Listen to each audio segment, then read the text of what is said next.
Hello everyone, my name is Relax and Panic and this is another reaction for Steins Gate. It will be episode 13 and you know what to do as always. Please go down into my comments, follow the link that is there, replace the circumflex dot parts with real dots and watch my reaction. Once you've done, feel free to come back here and hear my thoughts about this episode. So, see you soon. For those of you that came back, welcome back. What an episode! What the heck is happening? Man, I got questions. I guess you can understand that. So let's see. Let's go through it one by one, right? The last episode already ended with a huge cliffhanger, and well, not the best of feelings to what has happened. But this episode really was strange. So I already guessed last time that that either they would go and be part of CERN, kind of in custody or anything, you know, and then try to find a way out of it, hopefully undo what has happened. Or my second guess was that they somehow are able to use the time leap effect, at least once. And that's what they did. Yeah, it worked out, more or neither. So let's see. I'm not sure if I ever had the full name of Mayuri before. At least I didn't write it down, I think. So, oh no, I had it in the past. Okay, Sheena Mayuri. So, Moeka knows her full name. There's more to it, definitely. I kind of hoped in the last episode that Moeka has very valid reasons, good reasons for doing what she does. After she killed her the second time, I was like, I don't care anymore, you know? I'm like, what the frack, you know? But seeing what happened in the end of the episode, I'm kind of afraid maybe it has to happen. We will discuss that a little bit later. We had the Shattered Watch, which is very fitting. I mean, we are talking about time travel. Time froze in this moment while all of this happened, so the Shattered Watch is a very good picture. And strangely enough, every time it happens again here in this episode, we have the Shattered Watch each and every time. Maybe a coincidence? I don't think so. So we had, however, Suzuha jumping in and trying to, well, I'm not sure if she tried to rescue, but at least she tried to help.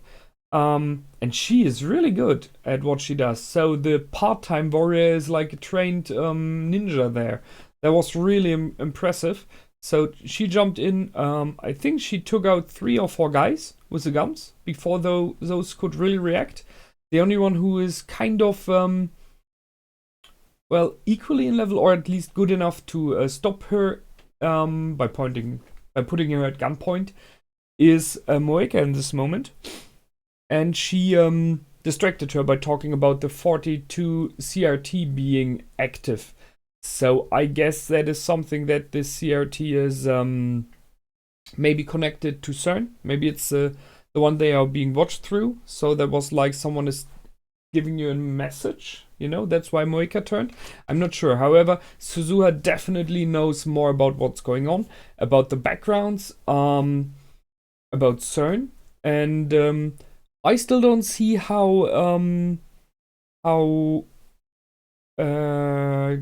Christina Marquise is fitting in, because Suzuha, who seems to know way more, states that Marquise Kurisu is working against them, possibly in the future. So, well, we will see.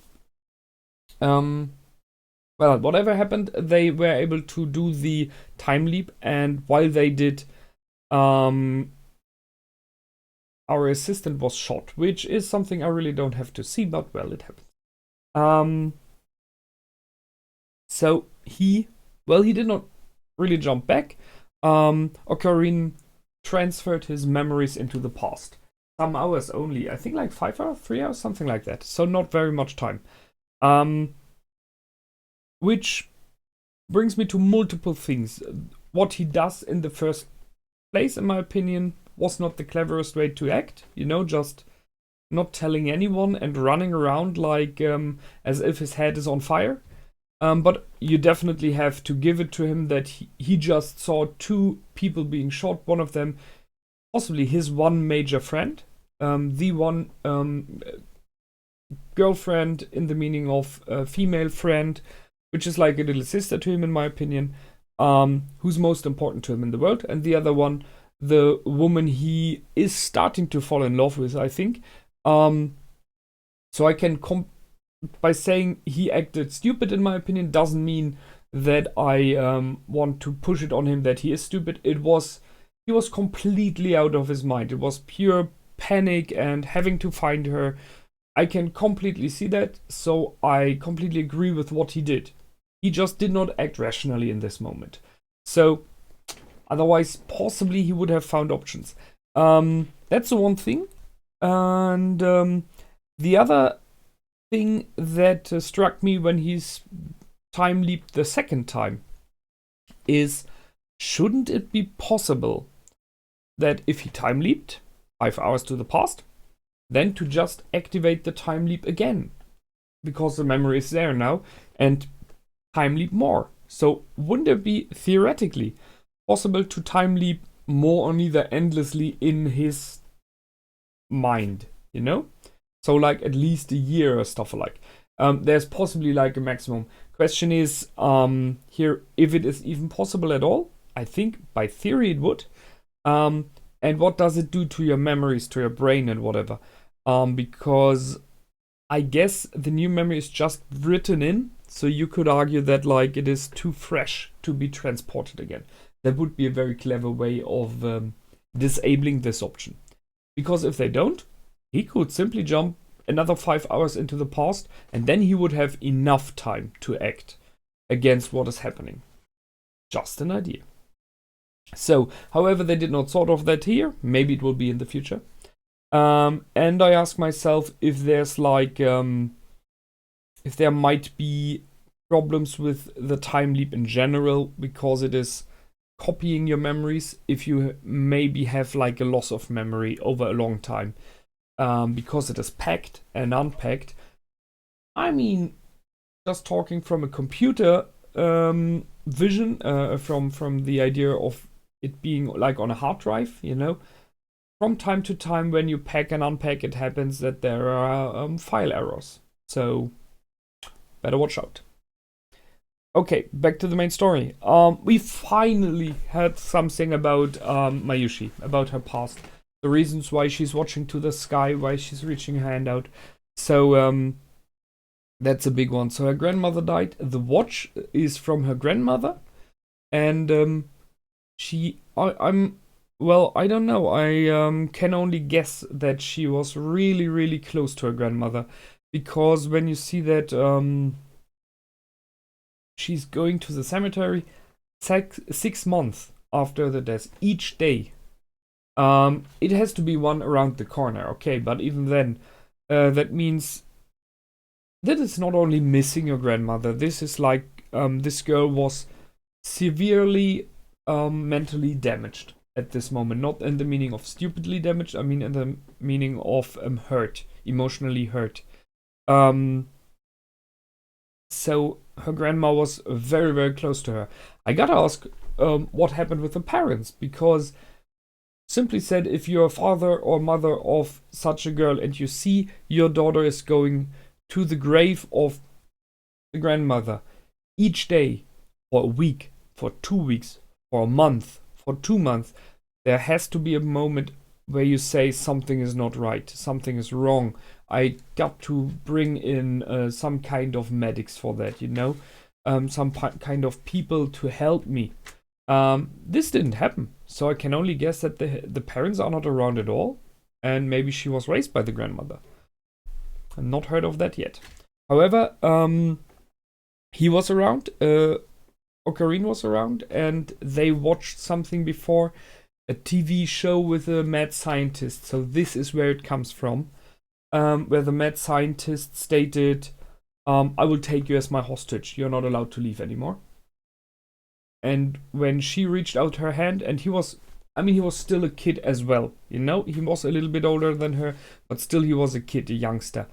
So he was possibly in this moment kind of afraid that she would be leaving. Maybe in the meaning of really leaving, or maybe it was just the fact that her mind would go with this angel light, you know, this kind of giving up, this I'm following my grandmother. You never know what your mind does with your body. Do not underestimate this. If someone really believes stuff, that is a powerful thing. So it might have very well happened that she would have drawn even more out of life by touching the angel light and thinking it will lead her to her grandmother. So he jumped in. He stated that line, "You're my hostage now." And by doing so, he keeps her in this life. He keeps her around him. And one might ask, in this case, it is me, if all of his mad scientist play that he does is just to keep this this story running, to keep her close, to keep her in life, to give her something that she is grounded in, you know? So that might very well be, which would tell me a lot about his character, because he cares about her so incredibly much. It is his major weakness, no question. And we've seen it in the last episodes. It is his major weakness. He completely goes off limits when it is for her sake. And I ask myself if this is a fixed point that she has to die, whysoever. I don't think he will ever stop. He will search for something, for a solution for this. Definitely.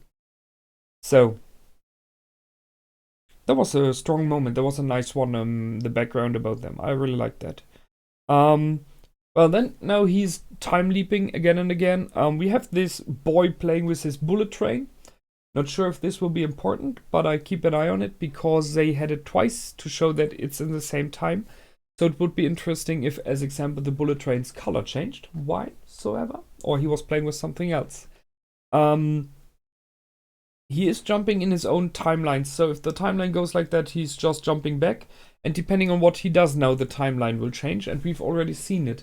So after the first jump, it ended on a street corner. After the second jump now, it ended in the underground station. So there are already changes, but they are very minor changes now. Not as big as the one when they had the whole city change due to the father being back in the game. So minor changes now.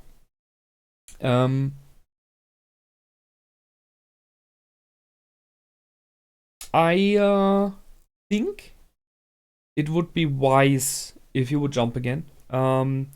If he would talk to Suzuha, but I don't know if he is capable in the moment right now to really think logical. That it would be good for him to have some hours to just sit down, think about his options, but he does not have those hours unless he does a double or triple jump, which he hasn't come up with.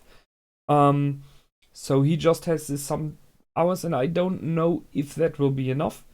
Because if he's able to think clearly about what happened, he would talk to Suzuha. He would try to connect the dots. He would try to find out what's going on and why and how and where everything is happening. And then once he found out, he can do a time jump again with those memories, you know? So he has the option for more or neither endless hours to prepare. But right now he is completely out of his mind, which I can understand. So let's see. We had the second kill of Mayuri, driven over by a car. And I don't know exactly why Moika does it. There has to be reasons. We have a little bit of background that Mayuri wanted to make a costume for Fubuke, I think it was. So I thought for a moment that maybe he could like hide her by dressing her differently. which this hope is kind of shattered by the third death, you know. Um, and in this episode, well, you could see how important she is to him. He was holding her hand all the time. She stated that she's sorry that she's not useful to him. In my opinion, she is. She is a centerpiece of his world. And you can see what's happening if you ever. I don't know if you know about construction in the meaning of building churches. If there's the churches in Europe in general, there in many churches you have a centerpiece in the top of the building, which is just one block of stone, and the whole ceiling will crush down when you just remove this one block. It is a center stone, and in my opinion, she is that for him. I think he might have built his world around her, and that's why he's acting the way he does now. So she is important, and yeah, we will see how he copes now. Last but not least, we had the third death. So the little sister came along, the girl that likes her so much, the daughter of Mr. Brown. That was horrific. That was mean. That got me emotionally, you know. Because you've seen my last episode reaction, and I discussed the fact that I did not react to Mayushi's death so much as possibly others did in their reactions, or as you may have estimated I would, because I was prepared, kind of. It took enough time. There was, it was more needs a paragraph from the beginning of the episode that something's happening. This episode was a little bit different because, and you've seen it on the second death of her, because I was not kind of prepared. I mean, something was about to happen. I was like, seriously, why? Why again? This was a moment when I was like, okay, it is not, Moeka does not kill Mayuri because she is proof to something happening, you know? You want to get people away, not telling that you just abducted the scientist, you know? But that's not the reason. She comes in and kills her at first. That's the first thing. It is before it seems like she wanted to take the three creators of the time machine, and then just because Mayushi is there, she has to die. Now it seems way more that Mayushi has to die. Major point. And then we will take the guys, you know? So that changed a lot in the game. So I was a little bit surprised about that. Not completely, but a little bit. The third death, however, completely changed everything. Out of multiple reasons. So we can be pretty sure that this was an accident. It was not on purpose. It was not a stand-by accidentally pushing her, because then we could have guessed he's a member of CERN, you know? No, it was a little girl who sees Mayushi as her big sister, who loves her, who would never ever do something against her. So we know now it is fate somehow that this happened. Unless someone, you know, stepped her, tricked her somehow into doing it, in the meaning of put a foot between her running knees or stuff like. But I guess we would have seen that. So it seems to be that fate interferes and says it is the moment she has to die. That's the one thing which I don't know how to work with her now. And the other thing, and that's why I said emotionally, you have to undo this. I mean, I said it already in my reaction. This girl will never be able to completely live with what happened. Killing someone changes your life. I'm pretty sure about that. Killing someone in cold blood and whatever, you know? Killing someone accidentally is not better. And then someone you love, that is something I don't know how to cope with that. That is seriously bad. So, ignoring the fact that Okarin will undo it because he has it in himself that he has to rescue Mayushi at whatever cost. I strongly recommend he does it at least to spare the life of the little girl. In the meaning of, if she really has to die, Mayushi has to die, then it shouldn't be by her, you know? So, that's the emotional part. Now for the fate. What the heck? I mean, the beginning of last episode, we had this strange scene in the past, in this desert lake like landscape. And there were Mayushi and Okarin talking to each other about the fact that she is following him all through time, through all timelines. Still not sure if this was like a dream of his, or what it does mean. However, she stated that it is time for her to go, and it is good for her to go. So one can only guess. I really have no clue what's going on here. Who is she? Why is it so important that she dies at this moment? What will that mean for the future, you know? I can only guess it means something important to the way Okarin acts. Maybe that's why. Or maybe she is someone who shouldn't be there in the first place. Well, I'm kind of stuck here. Happens from time to time. So we will see next episode. Maybe we will get a little bit light on this one.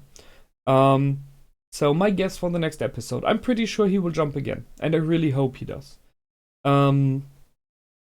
I hope he talks to Suzuha to find out what's going on.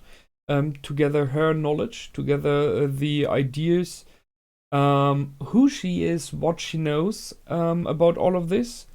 And I don't think we will learn more about Mayushi right now. I think that will take a while again. Yeah, but those two things are majorly important for me. So, hoping for those. That's it for this time. I hope you liked it. It was kind of a surprising episode for me. I liked it for sure, because it brought in something new. So we are out of the game, the lab versus CERN. We are in now with what the heck is fate doing. So that's it. As always, please feel free to comment, to like and subscribe, and have a look at my Facebook page and at my Patreon if you want to. I will see you soon, and until then, my name is Relax and Panic. Goodbye and out.